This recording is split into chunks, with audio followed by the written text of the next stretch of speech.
Eloquent ادب کے ویور سے گزارش ہے کہ ہمارے چینل کے پلے لسٹ آپشن کو ایکسپلور کریں اور جتنے بھی آڈیو بکس کمپلیٹ ہو چکے ہیں جیسے داستان ایمن فروشوں کی، شمشیر بے نیام، آخری چٹان اور ایک بت شکن پیدا ہوا، فردوس ابلیس اور نیل بہتا رہا، اندلس کی ناگن، مارکہ کربلا، ان سب آڈیو بکس کو خود بھی سنیں اور زیادہ سے زیادہ شیئر کرنے کی کوشش کریں۔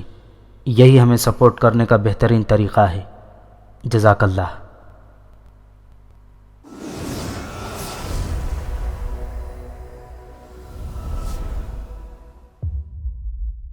اب اسے سفر کرنا تھا۔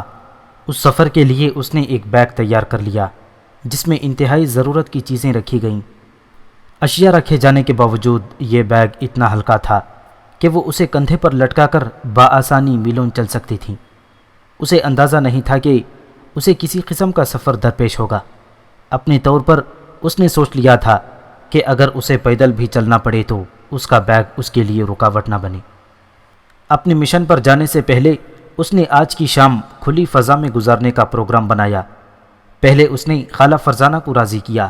وہ اپنی بیماری کی وجہ سے کہاں باہر نکلتی تھیں۔ خالہ فرزانہ اس کا اصرار دیکھ کر جانے کے لیے راضی ہو گئیں۔ پھر اس نے افضل کو بھی فون کر دیا کہ وہ آج جلدی گھر پر آ جائے۔ افضل نے جلد آنے کا وعدہ کر لیا اور تجویز پیش کی کہ اتنے عرصے بعد گھر سے باہر نکل رہے ہیں تو پھر وہیں بیٹھ کر رات کا کھانا کیوں نہ کھائیں۔ تجویز اچھی تھی۔ اس طرح وہ خالہ فرزانہ اور افضل کے ساتھ دیر تک رہ سکتی تھی۔ اس نے اس تجویز کو فوراً منظور کر لیا اور دردانہ سے رات کا کھانا تیار کرنے کا آرڈر دے دیا۔ ارے بی بی، میں آپ کے لیے 3 کی جگہ 10 ڈشیں تیار کروں گی، پر جانا کہاں ہے؟ گھومنے، اور کہاں؟ تانیہ نے مسکرا کر کہا، پہلے ہم سمندر پر جائیں گے، وہاں شام گزاریں گے، اس کے بعد مل کر پارک جائیں گے، رات کا کھانا وہیں کھائیں گے، پھر راستے میں آئس کریم کھاتے ہوئے 11 بجے تک واپس گھر۔ واہ بی بی، مزہ آ گیا، دردانہ خوش ہو کر بولی، ایسا زبردست پروگرام۔ بس دیکھ لو، تانیہ خوش دلی سے بولی۔ ٹھیک ہے بی بی، میں ابھی سے شام کی تیاریاں شروع کر دیتی ہوں۔ ہاں ہاں، جاؤ بھاگو، جلدی کرو۔ تانیہ دردانہ سے بات کر رہی تھی تو خالہ فرزانہ اس کا چہرہ بڑے غور سے دیکھ رہی تھی۔ تانیہ کا اچانک اس طرح گھومنے کا پروگرام بنا لینا اس کے گلے سے نہیں اتر رہا تھا۔ دردانہ کے جانے کے بعد تانیہ نے خالہ فرزانہ کی طرف دیکھا تو انہیں بڑی محویت سے اپنی طرف دیکھتے ہوئے پایا۔ خالہ، کیا ہوا؟ تانیہ نے حیران ہو کر پوچھا۔ یہی تو میری سمجھ میں نہیں آ رہا۔ خالہ فرزانہ بدستور اس کی طرف دیکھ رہی تھی، پھر اس کا نرم نازک ہاتھ اپنے ہاتھ میں لے لیا اور بڑی اپنائیت سے بولی، تجھے کیا ہوا ہے میری جان؟ بتا کیا ہوا؟ لو، میں خود آپ سے پوچھ رہی ہوں کہ آپ کو کیا ہوا ہے؟ مجھے اس طرح کیوں دیکھ رہی ہیں؟ آپ ہیں کہ الٹا مجھ سے سوال کر رہی ہیں؟ مجھے تو کچھ نہیں ہوا خالہ، بس آؤٹنگ کا پروگرام بنایا ہے۔ مجھے یوں محسوس ہو رہا ہے تانیہ کہ اس آؤٹنگ کے پیچھے کوئی بات ہے، کوئی راز ہے۔ خالہ فرزانہ بہت محبت سے بولی۔ کیا تم مجھے نہیں بتائے گی؟ خالہ فرزانہ کی بات سن کر اس کے دل پر دھواں سا چھا گیا۔ وہ انہیں کیسے بتائے کہ آج کی رات وہ ان سے جدا ہو جائے گی؟ جانے اس سفر کا کیا انجام ہو، زندگی کی جانے کہاں شام ہو جائے، وہ پھر انہیں دیکھ سکے یا نہیں۔ خالہ، کسی کی موت یا زندگی کا تو کوئی بھروسہ نہیں ہے نا۔ تانیہ نے خالہ فرزانہ کو الجھانے کے لیے ایسے ہی جملہ کہہ دیا۔ اچھا بھائی، خدا کے واسطے اس طرح کی بکواس میرے سامنے نہ کرو۔ یہ آج کل کی لڑکیاں موت اور زندگی کا تو ذکر ایسے کرتی ہیں جیسے آئس کریم خریدنے جا رہی ہوں۔ ہاں خالہ، اچھا یاد دلا دیا۔ ذرا یہ تو بتائیے کہ آپ آئس کریم کون سی کھائیں گی؟ میں اتنی بے وقوف نہیں ہوں جتنی تم سمجھ رہی ہو، سمجھی؟ خالہ خفگی سے بولی۔ خالہ چھوڑیں بھی، عقل مند بننے سے کیا رکھا ہے؟ بعض وقت یہ عقل بندے کو اللہ سے دور کر دیتی ہے۔ وہ اس کی بات کو پھر لے اڑی۔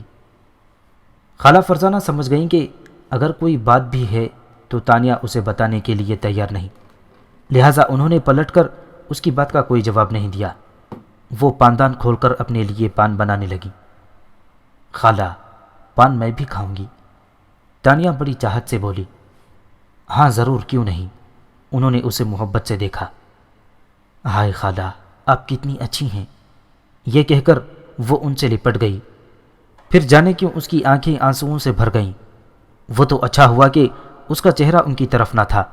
اس نے بڑی مہارت سے اپنی آنکھیں صاف کر لیں اور پان کھا کر اپنے کمرے میں چلی گئی۔ 4 بجے کے قریب وہ پکنک منانے کے لیے نکلے۔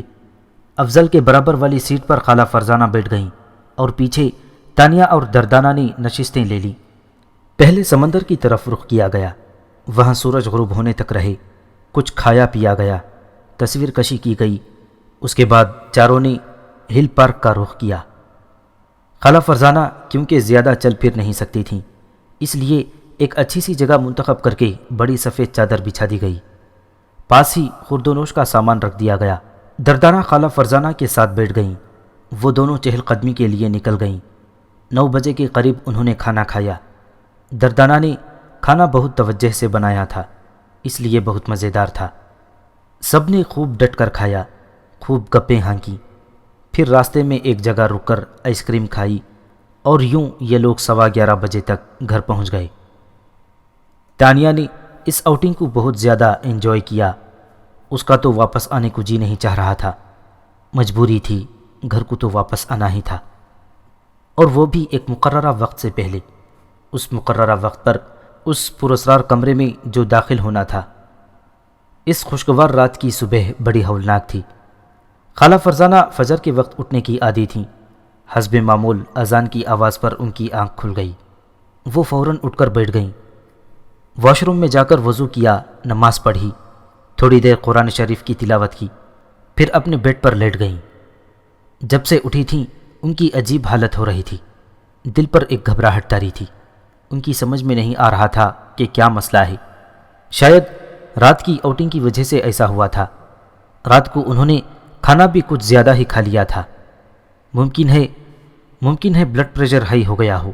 ممکن ہے یہ گھبراہٹ کچھ عجیب قسم کی تھی، ایک بے چینی سی تھی، جیسے کچھ ہونے والا ہو یا ہو گیا ہو، مگر اس کی اطلاع ابھی تک نہ پہنچی ہو۔ وہ کچھ دیر بیڈ پر بیٹھی رہیں۔ چین تو نہ ملا تو سائڈ ٹیبل سے پاندان اٹھا کر چھوٹا سا ایک پان بنایا اور منہ میں رکھ لیا۔ سورج کی روشنی ہر سو پھیل گئی تھی۔ وہ باتھ روم کا دروازہ کھول کر پچھلے لان میں نکل گئیں، جہاں ان کی ایک کرسی پڑی تھی جس پر بیٹھ کر وہ ماضی کی یادوں میں گم ہو جاتی تھیں۔ تھوڑا سا ٹہلنے کے بعد وہ اپنی کرسی پر براجمان ہو گئیں۔ کرسی پر بیٹھ کر آسمان کی طرف نظر کی۔ آسمان پر بادلوں کے چھوٹے چھوٹے ٹکڑے تیر رہے تھے اور کافی اونچائی پر ایک چیل دائرے میں گھوم رہی تھی۔ چیل کو دیکھ کر انہوں نے فوراً نظریں نیچی کر لیں۔ ان کے دل کی ابھی وہی کیفیت تھی، طبیعت سنبھلنے میں ہی نہیں آ رہی تھی۔ ابھی وہ سوچ ہی رہی تھیں کہ اب دردانہ کے پاس کچن میں چلی جائیں، اس سے باتیں کر کے دل بہلائیں، کہ وہ انہیں ڈھونڈتی ہوئی خود ہی آ گئی۔ بڑی بیوی، آپ یہاں بیٹھی ہیں اور آپ نے یہاں پان بھی کھا لیا، کیا مجھے دیر ہو گئی؟ دردانہ نے خالہ فرزانہ کی طرف دیکھتے ہوئے پوچھا۔ آپ کے لیے جوس لائی ہوں، اندر رکھا ہے، کیا یہاں لے آؤں؟ نہیں، وہیں رہنے دو، خالہ فرزانہ نے جواب دیا۔ دردانہ، جانے میرا دل کیوں گھبرا رہا ہے، صبح سے میری آنکھ پھڑک رہی ہے۔ اب میں نے آسمان پر اڑتی ہوئی چیل بھی دیکھ لی، اللہ رحم کرے، جانے کیا ہونے والا ہے۔ کچھ نہیں ہوگا بی بی، آپ اس طرح کی باتوں پر یقین کیوں رکھتی ہیں؟ اچھا تم زیادہ ارستو نہ بنو، جاؤ اوپر جا کر دیکھو تانیہ بی بی اٹھ گئی ہیں یا نہیں۔ وہ اٹھتے ہوئے بولیں۔ اگر دروازہ بند ہو تو کیا کھٹکھٹاؤں؟ ایک تو تم سوال بہت کرتی ہو، اوپر جا کر دیکھ لو، میرا خیال ہے وہ اٹھ چکی ہوں گی۔ خالہ فرزانہ واش روم میں داخل ہوتے ہوئے بولی۔ جی اچھا بڑی بیوی، اس نے بڑی سعادت مندی سے کہا اور پچھلی طرف سے ہی اوپر ہو گئی۔ خالہ فرزانہ نے پان تھوک کر کلی کی اور پھر اپنے بیڈ پر آ کر نیم دراز ہو گئیں۔ سائڈ ٹیبل پر جوس کا گلاس رکھا ہوا تھا، ابھی وہ ہاتھ بڑھا کر اٹھانا ہی چاہ رہی تھیں کہ کمرے میں دردانہ داخل ہو گئی۔ بڑی بیوی، دردانہ کے چہرے میں کوئی ایسی بات تھی کہ اپنا نام سن کر ہاتھ فوراً دل پر چلا گیا۔ آنکھیں اٹھا کر دردانہ کو دیکھا تو اس کے چہرے پر ہوائیاں اڑتی ہوئی نظر آئیں۔ کیا ہوا دردانہ؟ تانیہ بی بی کے کمرے کا دروازہ کھلا ہوا ہے، لیکن وہ کمرے میں نہیں ہے۔ نہیں ہے اس کا کیا مطلب ہے؟ خالہ فرزانہ نے الجھتے ہوئے کہا۔ بھائی وہ واش روم میں ہوگی۔ واش روم بھی کھلا ہوا ہے، دردانہ نے بتایا۔ گیلری میں کھڑی ہوگی۔ وہ اوپر کہیں نہیں ہے۔ پھر باہر ہوں گی لان میں۔ وہ نیچے بھی کہیں نہیں ہے، میں پورا گھر دیکھ کر آئی ہوں، دردانہ نے فکر مندی سے کہا۔ کیا گیٹ کھلا ہوا ہے؟ نہیں بڑی بی بی، گیٹ اندر سے بند ہے اور اس میں تالا بھی پڑا ہوا ہے۔ اس کا مطلب یہ ہے کہ وہ باہر بھی نہیں گئیں۔ خالہ فرزانہ کا دل اب دھواں ہونے لگا۔ وہ اپنے کمرے میں نہیں ہے، نیچے نہیں ہے، باہر نہیں گئی، تو پھر وہ کہاں گئی؟ ہائے دردانہ، میرا دل بیٹھا جا رہا ہے، جلدی سے جا کر افضل کو اٹھاؤ۔ جی اچھا بڑی بی بی، وہ تیزی سے باہر جاتے ہوئے بولی۔ افضل کو اٹھانا آسان کام نہ تھا، وہ بڑی گہری نیند سوتا تھا۔ اس کے سر پر اگر ڈھول بھی پیٹا جاتا تو وہ ٹس سے مس نہیں ہوتا تھا، لیکن اس وقت جیسے معجزہ ہی ہو گیا۔ ادھر دردانہ نے اس کے دروازے پر دستک دی، ادھر اس نے اٹھ کر دروازہ کھول دیا۔ کیا ہوا دردانہ؟ اس نے پوچھا۔ وہ صاحب جی، آپ کو بڑی بی بی نے بلایا ہے فوراً۔ خیریت تو ہے؟ وہ اپنے پاؤں میں چپل ڈالتا ہوا بولا۔ طبیعت خراب ہو رہی ہے کیا؟ نہیں جی، وہ تانیہ بی بی۔ دردانہ جملہ پورا نہ کر سکی، اس کے حلق میں گولا سا آ گیا۔ کیا ہوا تانیہ کو؟ وہ اس کے ساتھ چلتے ہوئے بولا۔ وہ گھر میں کہیں بھی نہیں ہے، دردانہ نے بمشکل کہا۔ یہ کیا کہہ رہی ہو تم؟ افضل ایک دم سناٹے میں آ گیا۔ یہ کیسے ہو سکتا ہے؟ خالہ فرزانہ پریشانی کے مارے زرد پڑ چکی تھیں۔ افضل نے خالہ کا چہرہ دیکھا تو اور پریشان ہو گیا۔ خالہ پریشان نہ ہو، میں ابھی اوپر جا کر دیکھتا ہوں، تانیہ اوپر ہی ہوگی، اس نے انہیں تسلی دیتے ہوئے کہا۔ جاؤ جلدی جا کر دیکھو، خالہ فرزانہ نے روندے ہوئے گلے سے کہا۔ افضل دو سیڑھیاں پھلانگتا ہوا اوپر پہنچا۔ تانیہ کمرے میں موجود نہ تھی۔ کمرے میں کسی قسم کی بے ترتیبی کے آثار بھی نہ تھے، ہر چیز اپنے ٹھکانے پر تھی۔ کھڑکیاں بند تھیں، گیلری کا دروازہ بند تھا، بستر پر ایک شکن بھی نہ تھا۔ لگتا تھا جیسے بیڈ پر کوئی سویا ہی نہیں، اگر سویا تو اس نے اٹھ کر چادر کی شکنیں دور کر دی ہیں۔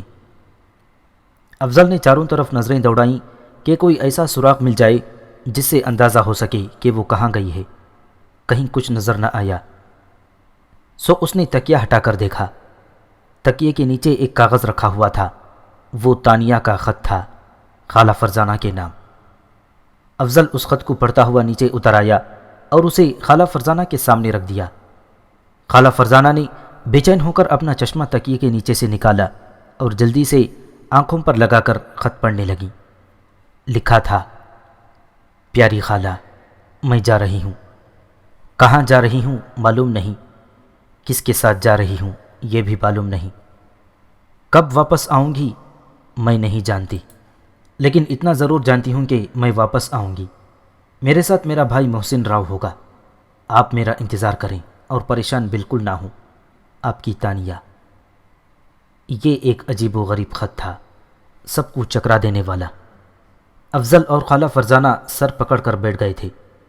دردانہ بھی دیدے پھاڑے حیران نظروں سے اس خط کو دیکھ رہی تھی۔ خیر یہ مسئلہ تو اپنی جگہ اہم تھا کہ وہ اچانک کہاں چلی گئی، لیکن اس سے بھی اہم یہ بات تھی کہ وہ گھر سے کس وقت اور کس طرح گئی۔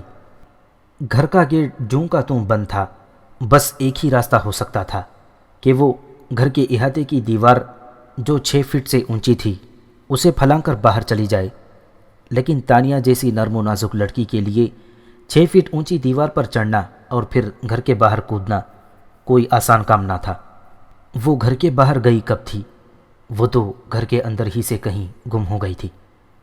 اسے ہدایت کی گئی تھی کہ وہ ٹھیک 2:30 بجے اس پراسرار کمرے کے دروازے پر پہنچ جائے جس پر تعویذ لٹکا ہوا ہے۔ اسے یہ بھی بتایا گیا تھا کہ وہاں سے اس کا سفر شروع ہوگا۔ سفر کی خبر پر اس نے احتیاطاً اپنا چھوٹا موٹا ضرورت کا سامان ایک بیگ میں بھر لیا تھا۔ اس نے ڈائری بہت احتیاط سے رکھ لی تھی۔ اسے معلوم تھا کہ خالہ فرزانہ اس کی اچانک گمشدگی سے بہت متاثر ہوں گی، اس لیے اس نے کچھ سوچ کر خالہ فرزانہ کے نام ایک خط لکھ دیا تھا تاکہ انہیں اتنا اندازہ ہو جائے کہ وہ جہاں گئی ہے اپنی مرضی سے گئی ہے اور بڑے نیک عزائم لے کر گئی ہے۔ اسے نیند آ رہی تھی، پکنک منا کر اسے اچھی خاصی تھکن ہو گئی تھی۔ وہ جانتی تھی کہ اگر لیٹ گئی تو گہری نیند سو جائے گی، اس لیے اس نے سوچا کہ وہ لیٹے گی نہیں بلکہ بیٹھی رہے گی تاکہ نیند نہ آئے۔ 1 بجے کے قریب جب وہ نیند سے نڈھال ہونے لگی اور بار بار نیند میں جھومنے لگی تو اس نے سوچا کہ کیوں نہ گھڑی میں 2:15 بجے کا الارم لگا دے اور بیڈ پر بیٹھ جائے اور سو جائے۔ پھر خیال آیا کہ الارم کی آواز کہیں افضل یا خالہ فرزانہ کے کانوں تک نہ پہنچ جائے اور اس کے اٹھنے سے پہلے وہ اٹھ کر بیٹھ جائیں۔ الارم کی آواز کم کرنے کے لیے ایک تہہ کی ہوئی چادر اس پر ڈال دی۔ کھڑکیاں اور دروازے پہلے ہی بند تھے۔ ٹھیک 2:15 بجے گھڑی کا الارم بجا۔ الارم بجتے ہی تانیہ نے ہاتھ بڑھا کر اس کا بٹن دبا دیا اور فوراً اٹھ کر بیٹھ گئی۔ واش روم میں جا کر منہ پر چھینٹیں ماری، اپنے بیگ کو چیک کیا، بستر درست کیا، کمرے کی ہر چیز پر نظر دوڑائی۔ سب چیزیں اپنی جگہ پر موجود تھیں۔ 2:25 پر وہ اپنے کمرے سے نکلی، پلٹ کر ایک الوداعی نظر ڈالی۔ ایک دم دل بری طرح دھڑکا۔ لائٹ بند کر کے بہت احتیاط سے زینہ اترنے لگی۔ گھر پر ایک پراسرار سناٹا چھایا ہوا تھا۔ پورے چاند کی رات تھی، چاندنی کا سحر فضا میں چھایا ہوا تھا۔ وہ کمرہ سب سے آخر میں تھا۔ وہ بہت محتاط انداز میں چلتی ہوئی اس پراسرار کمرے کے دروازے پر پہنچ گئی۔ اس کمرے سے پہلے خالہ فرزانہ کا کمرہ پڑتا تھا جو بند تھا۔ دروازے کے نیچے اندھیرا تھا۔ اس کا مطلب یہ ہے کہ ان کے کمرے کی لائٹ بھی بند ہے۔ ظاہر ہے سو رہی ہوں گی۔ ویسے جب کبھی وہ کوئی ناول پڑھنے بیٹھ جاتی تو پھر دیر تک پڑھتی رہتی۔ تانیہ کا جی چاہا کہ خالہ کا دروازہ بجا کر انہیں اللہ حافظ کہے۔ اسے اپنے اس خیال پر خود ہی ہنسی آ گئی۔ یہ تو آپ بیل مجھے مار والی بات تھی۔ اس نے غائبانہ ہاتھ ہلا کر خالہ فرزانہ کو اللہ حافظ کہا۔ ٹھیک 2:30 بجے اس نے دروازہ کھولنے کے لیے ہینڈل پر ہاتھ رکھا، لیکن ہینڈل پر ہاتھ نہ پڑا۔ دروازہ خود بخود کھل گیا تھا، جیسے دروازے کے پیچھے کوئی اس کا منتظر تھا۔ سامنے اندھیرا تھا۔ وہ محض اندازے سے کمرے میں داخل ہو گئی۔ اس کے داخل ہوتے ہی دروازہ خود بخود بند ہو گیا۔ اندر گھپ اندھیرا تھا۔ وہ 2-4 قدم ہی اندر آئی تھی۔ اس کی سمجھ میں نہ آیا کہ وہ آگے بڑھے یا وہیں کھڑی رہے۔ اگر آگے بڑھے تو کس جانب بڑھے؟ اندھیرا اس قدر گہرا تھا کہ کچھ نظر نہیں آ رہا تھا۔ اس نے سوچا وہ جہاں کھڑی ہے وہیں کچھ دیر کھڑی رہے تاکہ آنکھیں اندھیرے میں دیکھنے کی عادی ہو جائیں۔ وہ اندھیرے میں ایسے ہی آنکھیں پھاڑ کر دیکھ رہی تھی کہ کچھ نظر آ جائے۔ تب اس نے گھپ اندھیرے میں چھت پر کوئی روشنی ٹمٹماتی سی دیکھی۔ ایسا لگا جیسے دور آسمان پر کوئی اکیلا ستارہ ٹمٹما رہا ہو۔ پھر دیکھتے ہی دیکھتے ایسے ستاروں کی تعداد بڑھتی چلی گئی۔ ستاروں کی تعداد کے ساتھ مدھم سا اجالا بھی پھیلتا گیا۔ پھر یہ مدھم روشنی دھیرے دھیرے صاف ہونے لگی۔ اس کی نظریں اوپر چھت کی طرف اٹھی ہوئی تھیں۔ روشنی آہستہ آہستہ بڑھتی جا رہی تھی۔ وہ چھت اب آسمان کی طرح دکھائی دے رہی تھی۔ بے شمار ستارے جگمگا رہے تھے۔ پھر یہ روشنی اتنی تیز ہو گئی کہ یوں لگا جیسے چاند نکل آیا ہو۔ ساتھ ہی تیز ٹھنڈی ہوا کا جھونکا اس کے ریشمی بدن کو چھوتا چلا گیا۔ اچانک اسے اپنے پاؤں کسی نرم چیز میں دھستے محسوس ہوئے۔ اس نے فوراً اپنے پیروں کی طرف دیکھا، پھر گھبرا کر دائیں بائیں دیکھا، اوپر دیکھا اور نیچے دیکھا۔ تب اسے اپنے دل کی دھڑکن رکتی ہوئی محسوس ہوئی۔ وہ کسی صحرا میں تھی۔ پورے چاند کی رات تھی، ٹھنڈی ہوا چل رہی تھی، تاروں بھرا آسمان تھا، چاند اپنے شباب پر تھا۔ جہاں تک نظر جاتی تھی، جہاں تک وہ دیکھ سکتی تھی، ریت کے اونچے نیچے ٹیلے پھیلے ہوئے تھے۔ کوئی مکان، کوئی آبادی دور تک نہ تھی۔ کھڑے ہی کھڑے چند سیکنڈوں میں جانے کیا سے کیا ہو گیا تھا، جانے وہ کہاں سے کہاں آ گئی تھی۔ یہ کون سی جگہ تھی، جانے یہ کیا مقام تھا۔ ابھی وہ مقام حیرت پر کھڑی اپنے ہوش و حواس درست کر رہی تھی کہ ایک سایہ سا اس کے سر پر پڑا اور آگے نکل گیا۔ پروں کی پھڑ پھڑاہٹ کے ساتھ ہی ایک چیخ کی آواز سنائی دی۔ تانیہ نے ریت پر کسی کے پرندے کا سایہ دیکھا جو اس کے سر سے گزر کر آگے گیا تھا۔ ریت پر اس سائے کا سائز کافی بڑا تھا، جیسے وہ پرندہ بالکل سر کو چھوتا گزرا ہے۔ تانیہ نے پروں کی پھڑپھڑاہٹ اور چیخ پر فوراً گھبرا کر اوپر دیکھا، لیکن آسمان پر کوئی چیز نہ تھی۔ چاندنی پورے شباب پر تھی، دور تک ریت کا صحرا پھیلا ہوا تھا، ٹھنڈی ہوا تھی۔ یہ ماحول، یہ اس کے لیے آئیڈیل تھی۔ اس طرح کے انوکھے مناظر دیکھ کر وہ مسحور ہو جاتی تھی۔ ایسے مناظر تو اس نے انگلش فلموں میں دیکھے تھے، لیکن اب وہ خود کسی فلم کا حصہ بن گئی تھی۔ ایسی فلم جس کا کوئی ڈائریکٹر نہیں، کوئی فوٹوگرافر نہیں۔ پھر کہیں سے چھم چھم کی آواز آنے لگی، جیسے کسی کے پاؤں میں گھنگرو بندھے ہوئے ہوں اور دوڑا چلا آ رہا ہو۔ آواز کی سمت پر اس نے نظر اٹھائی تو سامنے سے ایک ہیولا سا آتا دکھائی دیا۔ قریب آنے پر اس ہیولے نے شکل و صورت اختیار کر لی۔ وہ ایک اونٹنی تھی جس پر کوئی سوار نہیں تھا۔ وہ اونٹنی کے نزدیک آ کر ٹھہر گئی اور خود ہی ریت پر بیٹھ گئی۔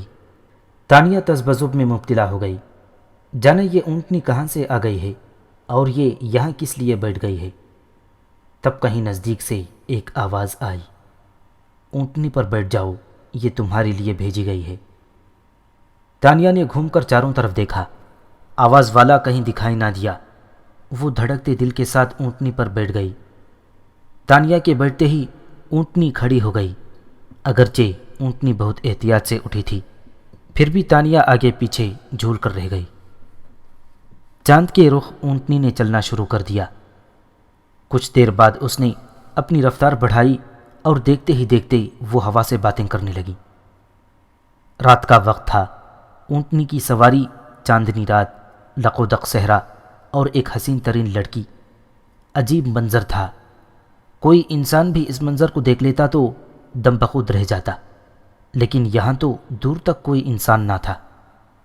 آدم نہ آدم زاد، ہو کا عالم تھا۔ یہ کوئی اور ہی دنیا تھی۔ منظر پر منظر بدلتے جا رہے تھے۔ یوں محسوس ہو رہا تھا جیسے اونٹنی اڑ رہی ہو، جانے کتنی مسافت طے ہوئی۔ چاند اب بھی سامنے تھا، دھیرے دھیرے وہ اپنی تابانی کھوتا جا رہا تھا۔ بالآخر دوڑتے دوڑتے اونٹنی کی رفتار کم ہو گئی، یہاں تک کہ وہ ایک جگہ رک گئی۔ سفر کرتے ہوئے جانے کتنا وقت گزر گیا تھا، جانے وہ کتنا فاصلہ طے کر آئی تھی۔ رات کا سحر ٹوٹ چکا تھا، سورج ایک لال توے کی طرح بہت دھیرے دھیرے نمودار ہو رہا تھا۔ اونٹنی کے بیٹھنے پر تانیہ اس کی پیٹھ سے اتر گئی اور کھڑے ہو کر نکلتے سورج کو دیکھنے لگی۔ یہ صحرا کی صبح تھی، یہ عجیب صبح تھی۔ ایسی خوبصورت اور انوکھی صبح اس نے کبھی نہیں دیکھی تھی۔ سامنے کچھ نہیں تھا، بس ریت کے ٹیلے تھے اور زمین کے آخری سرے سے سر ابھرتا سورج تھا اور آسمان۔ ان تینوں چیزوں پر مشتمل یہ اللہ کا بنایا ہوا لینڈسکیپ تھا۔ اس منظر کی دلکشی اور حسن کا کوئی جواب نہ تھا۔ وہ صبح کے اس سحر میں کھوئی ہوئی تھی کہ اپنی پشت پر اچانک اسے پروں کی تیز پھڑپھڑاہٹ سنائی دی۔ اس پھڑپھڑاہٹ کے ساتھ ایک تیز چیخ کی آواز تھی۔ اس نے فوراً پلٹ کر دیکھا، آسمان پر کچھ نہ تھا، لیکن زمین پر کسی اڑتے ہوئے پرندے کا سایہ پڑ رہا تھا۔ یہ عجیب منظر تھا، اصل غائب تھی، نقل دکھائی دے رہی تھی۔ اس نے اس سائے کو دور تک جاتے ہوئے دیکھا۔ ریت پر پڑتا سایہ اتنا بڑا تھا، لگتا تھا جیسے وہ پرندہ بہت نیچی پرواز کر رہا ہو۔ ابھی وہ اس سائے کو غائب ہوتا دیکھ رہی تھی کہ پیچھے ایک سایہ اور نمودار ہوا، اور یہ دیو قامت سایہ کسی انسان کا تھا۔ یوں لگتا تھا جیسے کوئی چادر اوڑھے ہوئے ہے۔ سورج کیونکہ ابھی نکل رہا تھا، اور وہ جو کوئی بھی تھا سورج کے سامنے تھا، اس لیے اس کے سائے کی جسامت غیر معمولی تھی۔ یہاں بھی وہی معاملہ تھا، صرف سایہ تھا۔ کس کا سایہ تھا وہ کہیں نظر نہیں آ رہا تھا۔ سایہ اس کی سیدھ میں اس کی طرف بڑھتا چلا آ رہا تھا، یہاں تک کہ سائے کا سر تانیہ کے قدموں میں آ گیا۔ قدموں پر سائے کے آتے ہی تانیہ کو ایک عجیب سا احساس ہوا۔ اسے لگا جیسے اس کے پیروں میں آگ لگ گئی ہو۔ گھبرا کر اس نے پیچھے ہٹنا چاہا، لیکن اب وقت گزر چکا تھا۔ ایک لمحے میں وہ سایہ اس پر چھا گیا تھا، اور تانیہ کو یوں محسوس ہوا جیسے اسے جلتے ہوئے تنور میں ڈال دیا گیا ہو اور وہ ریزہ ریزہ ہو کر بکھر گئی ہو۔ یہ احساس، یہ اذیت چند سیکنڈ سے زیادہ نہ تھی۔ جب اس کے حواس درست ہوئے تو اس نے دیکھا کہ اس سائے کا دور تک پتہ نہیں تھا۔ پھر وہ جگہ بھی تبدیل ہو چکی تھی۔ اس وقت وہ سخت زمین پر کھڑی تھی۔ زمین اگرچہ ناہموار تھی لیکن جا بجا چھوٹے بڑے پودے نظر آ رہے تھے۔ تھوڑے سے فاصلے پر اسے ایک جھونپڑا دکھائی دیا۔ اس جھونپڑی پر نظر پڑتے ہی اس کے دل کی دھڑکن تیز ہو گئی۔ یہ تو وہی خواب والی جھونپڑی تھی۔ وہ تیزی سے اس کی طرف لپکی۔ قریب ہوتی ہوئی جھونپڑی کی چھت پر اسے الو بیٹھا صاف دکھائی دے رہا تھا۔ جب وہ اور نزدیک ہوئی تو اسے جھونپڑی کے دروازے پر سانپ بھی دکھائی دینے لگا۔ وہ ابھی اندر سے نکلا تھا اور دروازے پر پھن اٹھائے اور کنڈلی مار کر بیٹھ گیا تھا۔ خواب کا پورا منظر اب حقیقت کا روپ دھار گیا تھا۔ سانپ نے اسے اپنے سامنے دیکھ کر ایک زوردار پھونکاری ماری۔ پھونکار مارتے ہی جھونپڑی کی چھت پر سے الو اڑ گیا۔ سانپ جھپٹ کر اس کی طرف بڑھا۔ وہ خوفزدہ ہو کر پلٹ کر بھاگنا ہی چاہتی تھی کہ جھونپڑی سے آواز آئی، ڈرو مت، آؤ جھونپڑی کے اندر آ جاؤ۔